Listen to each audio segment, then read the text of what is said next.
What's up, guys? Hey, how we doing? I'm back with a video this week, and we got a little bit of news. Ken Roczen coming back. Some of you guys were critical of my comments about James Stewart's commentating. Listen, I love James Stewart. You know what? I'm going to save it. I'll get into that in a second. But first, I want to thank EBC Brakes. EBC Brakes is awesome. They've been with me forever. Great company. I really appreciate Steve, James, and everybody over there. They kick ass. Complete Racing Solutions. Coach Rob. You guys know Coach Rob, smartest guy in this industry when it comes to training. He'll build a stronger, faster, more competitive athlete. Epic Garage Designs. If you have a garage and you're disorganized, Epic Garage can help you, from shelves to roof racks to flooring, you name it, we've got it.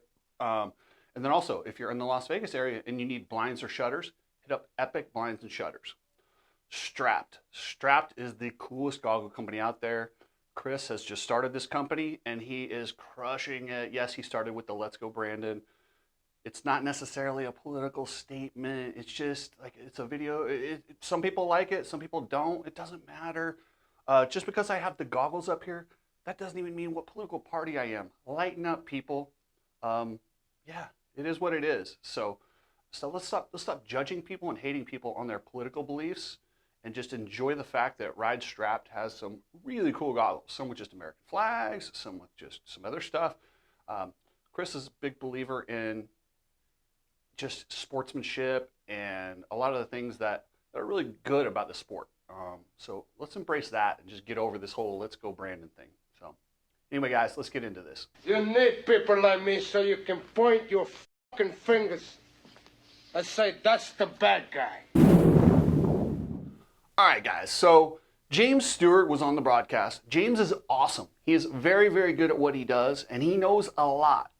I mean, he changed the way people ride dirt bikes. He essentially, I don't know if he necessarily invented the scrub, but he perfected the scrub. He brought that scrub mainstream.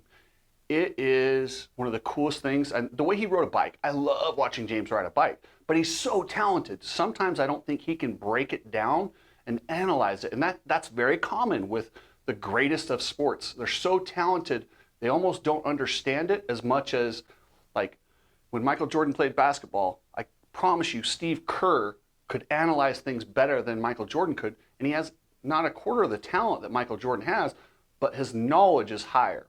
And that's all I'm saying. With that said, James knows a lot, but he missed it on the setup. James was never known as a good tester. That was never like his MO. Oh, James, best tester ever. But he's right. You know, and I talked to somebody pretty close to the teams who said, listen, you're right, but you're wrong, and the bikes are stiff. And I said, well, wait a second, why are they stiff? He's all, that's what these teams right now, they're on this kick. For Supercross, you stiffen them up, you do all these things to the chassis. Not necessarily the suspension, but the chassis to stiffen it up. Triple clamps, subframes, and I guess the GP bikes. So when Hurlings and those guys ride the factory bikes, they have a few different chassis that they use. They have a different chassis for a hard pack track versus a sand track. And this guy thinks it's ridiculous that over here we don't have that. And we try to make these guys run one chassis for all the events, and it's a pretty stiff setup that these guys have. With that said, it's ridiculous to think that a privateer would have an advantage. At any moment, these guys could do different chassis. They can soften these bikes up. The factories have, you can't tell me Jett Lawrence's bike wasn't working good. It was working awesome. It was crushing it. Adam Cianciarulo's bike looked really good. The KTMs looked like crap, but that might not necessarily be the chassis. It might be the air fork. There's a lot of different ways you can look at it.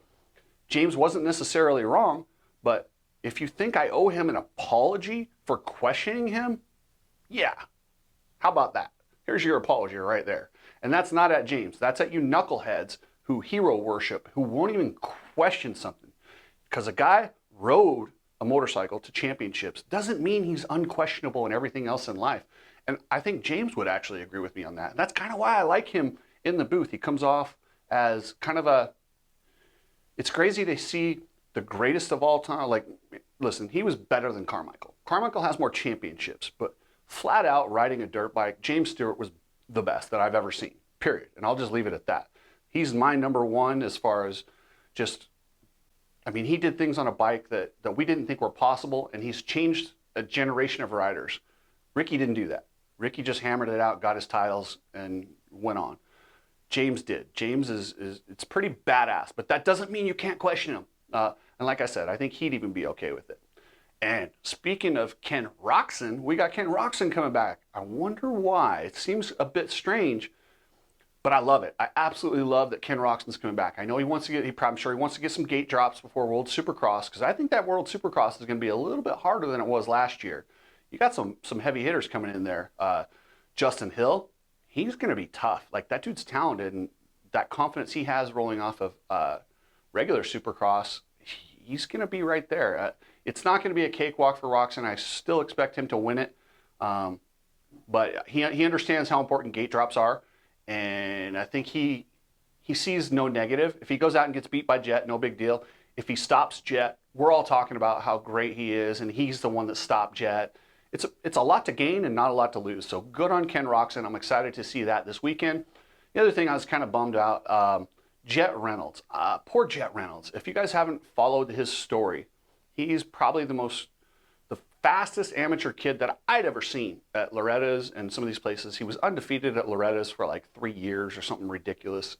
Don't feel the need to correct me, but he was a can't miss prospect from little, and not many people would even argue that. He was so good.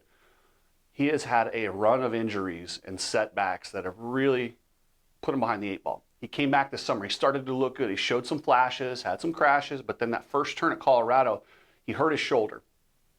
They're debating whether to do surgery. I hope he's going to sit out this weekend, but I hope he can tough it out and get to, a little bit further down the road. And if there's a team out there and you want to find, I would love to see like a Club MX or somebody like that pick up Jett, because you're going to get that. The talent didn't go away. It didn't disappear. It's there. You just have to rebuild his psyche, his confidence, and his body too, and make sure his body's still healthy. Make sure that, I would work with like Coach Rob and just, he's a project that he could become what he was supposed to be, but it's going to take some work. So I hope people don't give up on Jett yet. So anyway, guys, I lost a friend this week, Chris Dang McAvoy, former Yamaha of Troy team manager, San Manuel team manager, Bel-Ray regional manager. I mean, he was just and he worked at KTM right now. Oh man, Chris was one of my favorite people. I'll get into more about his scenario in my next video, but it's just, I've been a little gutted because of that, so that sucks. All right, guys, so here's your strapped comment goggle winners. The first one goes to @Holy Gloria. This is in response to the Ricky Carmichael video. He goes, I know he was one of the, this is Holy, not me. I know he was one of the best racers to ever race, but he reminds me of that kid in school, the football captain that graduated 20 years ago, but won't let go and puts himself in situations where he can talk about what he did. That is so Ricky Carmichael. He is so like that dude wearing the Letterman's jacket 20 years later with a beard belly trying to pick up high school chicks. That is Ricky to a T. So good on you. You get some goggles for that one. The other one is a gentleman who questioned me on the sex offender video. He didn't like the way that, I portrayed a sex offender. He said, like, listen, you can get on that list for like taking a pee. And I'm like, trust me, this is not what that guy did. I said, check out my next video. Michael Dankert. Well, I commented on your previous sex offender video and you said, watch my next video. So I did. It appears you've nailed it. I've got to believe it because public information says it right there. That's why I like watching you, because you do the work and pin it. Thanks for reporting the facts that others shy away from. Good work. Thank you, Michael. I appreciate you watching that second video and realizing I do research this stuff. And you think I'm going to put something out there about a sex offender if I don't know? That's a touchy subject, and I didn't even want to have to talk. I would just assume Davey Coombs not hire these guys, and not, if they were doing their job and using safe sport, wouldn't even be a topic for me. I would prefer not to ever talk about it. Hopefully I don't have to much more. We'll go from there. So thanks, guys, and I'll catch you later.